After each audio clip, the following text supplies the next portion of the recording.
এখন নতুন করে আলোচনা শুরু হয়েছে দ্বিকক্ষ বিশিষ্ট, এবং সেই দ্বিকক্ষ বিশিষ্ট আলোচনার মধ্যে উচ্চ কক্ষে নির্বাচন কিভাবে হবে বা প্রতিনিধিরা বাছাই কিভাবে হবে সেই বিষয়ে আলোচনা হচ্ছে।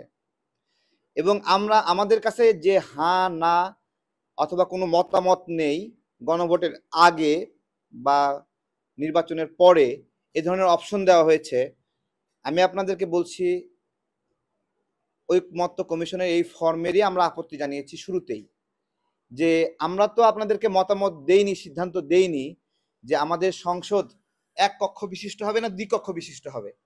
তাহলে আপনারা পুরা ফর্মটা দ্বিকক্ষ বিশিষ্ট এই আদলে সাজিয়ে হ্যাঁ না উত্তর কেন নিচ্ছেন? এখন তো ডিসিশন হয়নি যে আমরা দ্বিকক্ষ বিশিষ্ট সংসদে যাচ্ছি কি না। সেই সেই সেই ডিসিশন না হতেই তারা দ্বিকক্ষ বিশিষ্ট নির্বাচন এবং উচ্চকক্ষে কিভাবে হবে সেই বিষয়ে মতামত নিচ্ছে। এইটা আমাদের কাছে মনে হচ্ছে যে শুধুমাত্র একটা কালক্ষেপণ,